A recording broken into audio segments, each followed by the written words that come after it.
नमस्कार दोस्तों, कैसे हैं आप सभी लोग। उम्मीद करता हूं आप सभी लोग सही होंगे। आज की इस वीडियो में हम आरपीएफ कांस्टेबल से जुड़ी हर एक छोटी से छोटी डिटेल के बारे में बात करेंगे। आज हम यहाँ पर डिस्कस करेंगे प्रीवियस ईयर को लेकर के, प्रीवियस ईयर की कट ऑफ क्या गई थी, प्रीवियस ईयर का कंपटीशन क्या था, कितने जोन्स में सारी जो वैकेंसी उनको डिवाइड करके आउट किया गया था, साथ में कितने फॉर्म अप्लाई हुए थे। इसके साथ ही 2024 के बारे में भी बात करेंगे कि इस बार आपकी कट ऑफ को कैलकुलेट कैसे किया जाएगा, आपको आपका होम स्टेशन मिलेगा या नहीं मिलेगा, इसके अलावा कितने फॉर्म्स अप्लाई होने की यहाँ पर उम्मीद है, कितना सेफ स्कोर इस बार यहाँ पर रह सकता है अगर कंपेयर करते हैं प्रीवियस ईयर से। सो एक कंप्लीट डिटेल्ड वीडियो आपके लिए रहने वाली है, वीडियो को एंड तक आप जरूर देखिएगा। सो चलिए स्टार्ट करते हैं। तो सबसे पहले हम यहाँ पर स्टार्ट करेंगे प्रीवियस ईयर को लेकर कि जब प्रीवियस ईयर की वैकेंसी जब निकाली गई थी आरपीएफ कांस्टेबल की, तो वहां पर जो वैकेंसी थी उनको 6 ग्रुप्स के अंदर आउट किया गया था आपके, ठीक है, जोन वाइज, यानी कि 6 जोन को में आपकी वैकेंसी आउट की गई थी। अगर हम ग्रुप ए या फिर जोन ए की बात करते हैं तो उसके अंदर चेन्नई, हुबली और सिकंदराबाद आ रहे थे। ग्रुप बी या फिर जोन बी की बात कर रहे थे तो इसमें मुंबई के दो सेंट्रल वेस्टर्न जो है भुवनेश्वर और बिलासपुर आ रहे हैं। ग्रुप सी की बात करते हैं तो कोलकाता, हाजीपुर और कोलकाता, ये तीन आ रहे हैं स्टेट। ग्रुप डी में दिल्ली, इलाहाबाद, जयपुर और गोरखपुर आ रहे हैं। और ग्रुप ई के अंदर ओनली सिंगल है आपका गुवाहाटी, ठीक है। और ग्रुप एफ के अंदर है आरपीएसएफ, यानी कि रेलवे पुलिस स्पेशल फोर्स जो आपकी होती है उसके बारे में, ठीक है। तो ये 6 ग्रुप के अंदर या फिर 6 जोन्स के अंदर आपकी वैकेंसीज को आउट किया गया था। अब आपको क्या करना था कि यहाँ पर आप जो फॉर्म अप्लाई कर रहे थे वो कैसे कर रहे थे। मान लो अगर आप चेन्नई से बिलोंग कर रहे हैं तो अपने ग्रुप ए या फिर जो जोन ए है, ठीक है, उसके अंदर आपने यहाँ पर क्या किया, अपना फॉर्म को अप्लाई कर दिया। सेम अगर आप दिल्ली से बिलोंग कर रहे हैं तो आप जोन डी या फिर ग्रुप डी जो है उसके अंदर जाकर आपने अपने फॉर्म को अप्लाई कर लिया, ठीक है। आपकी कट ऑफ भी ऐसे ही बन रही थी, ग्रुप वाइज, जोन वाइज, और उसी के अकॉर्डिंग आपको जो पोस्ट है, जो आपकी ज्वाइनिंग है, वो भी आपको दी जा रही थी, ठीक है ना। अब यहाँ पर बात करते हैं कट ऑफ को लेकर। प्रीवियस ईयर की जो कट ऑफ थी वो क्या कुछ गई थी, तो देखिए जो ग्रुप ए है उसके अंदर था चेन्नई, हुबली और सिकंदराबाद।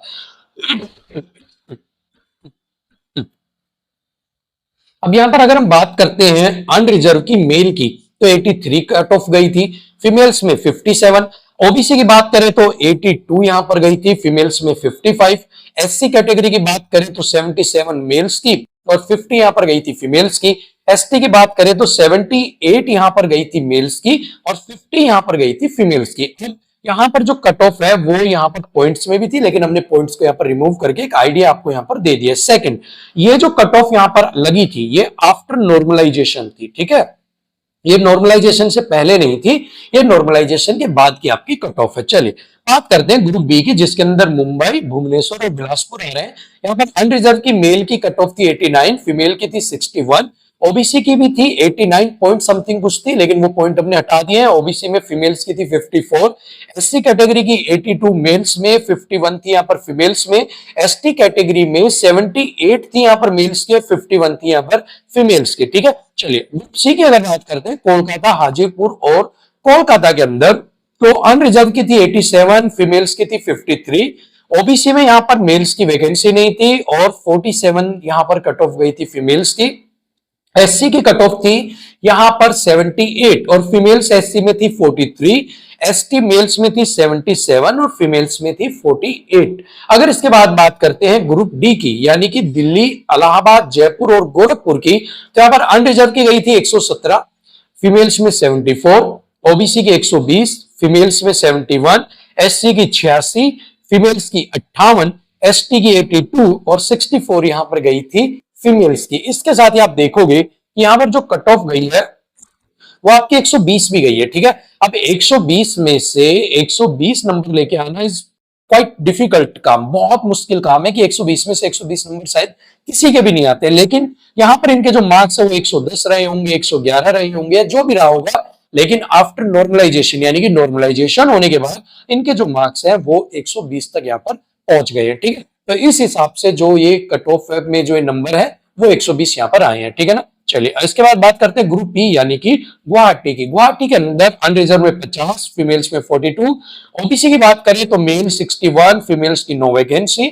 एससी की बात करें तो 62, फीमेल्स में 38। और एसटी कैटेगरी की बात करें तो 50 मेल्स में और 36 यहाँ पर गई है फीमेल्स की, ठीक है। चलिए इसके बाद बात करते हैं ग्रुप एफ, यानी कि रेलवे पुलिस स्पेशल फोर्स की। तो यहाँ पर मेल्स की अनरिजर्व में 93, ओबीसी में 89, 69 for SC, 67 for ST candidates और फीमेल की यहाँ पर कोई भी वैकेंसी नहीं थी। ठीक है, सो ये तो थी आपकी प्रीवियस ईयर कट ऑफ जिनको 6 जोन्स में डिवाइड किया गया था। अब इसको बताने का फायदा ये है कि आपको एक बार आइडिया लग जाए कि अगर जोन वाइज अगर आपकी जो कट ऑफ निकाली गई थी, जो जोन वाइज आपके फॉर्म अप्लाई हुए थे, उसके बाद जो कट ऑफ है वो नॉर्मलाइजेशन के बाद कैसे गई थी। ठीक है, चलिए इसके बाद एक बार बात कर लेते हैं 2018 के कुछ एनालिसिस के बारे में। टोटल वैकेंसी थी 8619 यहाँ पर। ठीक है, फॉर्म अप्लाई की बात करें तो 59 समथिंग लाख जो है प्लस लाख जो है 59 लाख प्लस फॉर्म आपके अप्लाई किए गए थे। मेल्स ने यहाँ पर 49 लाख प्लस आपके फॉर्म लगे थे। फीमेल्स की 9 लाख प्लस फॉर्म यहाँ पे अप्लाई हुए थे और 60 लाख के करीब आपकी जो अटेंडेंस थी जो पेपर देने के लिए यहाँ पर जो आए थे, यानी कि लगभग आप मानकर चलिए 39 टू 40 लाख ऐसे बच्चे थे जो एग्जाम में अपीयर यहाँ पर हुए थे। ठीक है, चलिए अब बात कर लेते हैं 2024 के एनालिसिस के बारे में। ठीक है, काफी इंपॉर्टेंट एनालिसिस ही आपके लिए रहने वाला है। तो सबसे पहले तो ये देखिए कांस्टेबल की यहाँ पर वैकेंसी को आउट किया गया है। ठीक है, अब कांस्टेबल की इस वैकेंसी के अंदर आपकी जो आपकी पोस्ट है, यानी कि आपकी जो वैकेंसी है वो कितनी है, 4208। 4208 पिछले साल जो आपकी भर्ती में थी वो 8619 थी और इस बार 4208, तो लगभग आप मान सको 50% ही आपकी जो वैकेंसी है वो इस बार यहां पर है प्रीवियस ईयर के कंपेयर में। ठीक है, अब प्रीवियस ईयर में आपके जो फॉर्म अप्लाई किए गए थे वो लगभग 59 लाख प्लस यहां पर आपके अप्लाई किए गए थे, आप देख सकते हैं। ठीक है, सो इस बार भी आप उम्मीद लगाइए कि आपके जो फॉर्म है ना वो लगभग आप मानकर चलिए 50 से 52 लाख फॉर्म तो इस बार भी आपके आएंगे ही आएंगे। ठीक है, क्योंकि बच्चे अप्लाई करेंगे ही करेंगे इसके लिए। मत सोचिए कि वैकेंसी कम है तो अप्लाई कोई नहीं करेगा, चाहे आपको कमेंट्स में कोई कुछ बोलता हो, चाहे कहीं पर कुछ बोलता हो, लेकिन 50 से 52 लाख फॉर्म भी इस बार आपको देखने को जरूर मिलेंगे। ठीक है, 50 लाख तो आपको 100% देखने को मिलेंगे। अब 50 लाख जो फॉर्म है इनके साथ अब आप मान के चलिए कि आपकी जो अटेंडेंस रहेगी, फिलहाल अगर मैं 50% भी या प्रीवियस ईयर के लगभग भी मान के चलता हूं, अगर फॉर्म उसके लगभग है तो आप मानकर चलिए आपका लगभग 30 लाख के लगभग तो बच्चा बैठे ही बैठेगा आपके एग्जाम के अंदर। ठीक है, सो अब आपकी जो वैकेंसी, अब यहां पर देखिए वैकेंसी जो है वो आपकी 50% कम है प्रीवियस ईयर से, लेकिन जो अटेंडेंस है वो लगभग आपकी क्या है प्रीवियस ईयर के बराबर ही है। मतलब उसमें 9-8 लाख बच्चे ज्यादा बैठे थे, लेकिन यहाँ पर एक अनुमान है कि 30-32 लाख बच्चे यहाँ भी बैठे, तो लगभग कहीं ना कहीं सेम है। तो यहाँ पर जो कट ऑफ इस बार जो कैलकुलेट की जाएगी, सबसे पहले तो आपको वो जानना जरूरी है, इस बार आपकी सेंट्रलाइज्ड जो है वो कट ऑफ बनेगी, यानी कि आपकी जोन वाइज जो कट ऑफ बन रही थी वो इस बार आपकी नहीं बनेगी। मतलब कि group wise, zone wise Delhi की अलग बन रही है, उस जोन की इलाहाबाद दिल्ली की अलग बन रही है, चेन्नई की अलग बन रही है, ऐसा नहीं बनेगा। इस बार एक कट ऑफ आएगी सभी की और उसी कट ऑफ को आपको क्लियर करना पड़ेगा। इसके बाद अब आपको जो जॉब दी जाएगी वो भी जरूरी नहीं है कि आप जिस जोन से हो, मान लो कि आप चेन्नई से हो, ठीक है, if you belongs to Chennai तो इट्स नॉट नेसेसरी कि आपकी जो जॉब लोकेशन हो वो भी चेन्नई या नियर बाई हो। आपको हो सकता है कि यूपी के अंदर या फिर दिल्ली के अंदर पोस्टिंग दी जाए, या फिर हो सकता है कि दिल्ली का जो कैंडिडेट है उसको तमिलनाडु के अंदर या फिर चेन्नई के अंदर आपकी जो जॉब है वो वहां पर दे दी जाए। ठीक है, सो इस बार आपको आपका होम स्टेशन मिले, गृह नगर मिले, ऐसा भी जरूरी नहीं है। दूसरा, जो आपकी बनेगी, आपकी कट ऑफ बनेगी, जैसा कि मैंने बताया वो सेंट्रलाइज बनेगी, जैसे कि दिल्ली पुलिस के अंदर बनती है, एक कट ऑफ आएगी उसी को आपको क्लियर करना होगा। अब इसका फायदा क्या है यहाँ पर आपका रहेगा, तो देखिए सबसे पहले तो क्या होता है, जैसे जोन वाइज अगर आपकी कट ऑफ बनती है तो कहीं आपको फ्लक्चुएट देखने को मिलती है, किसी जोन की ज्यादा है किसी की कम है।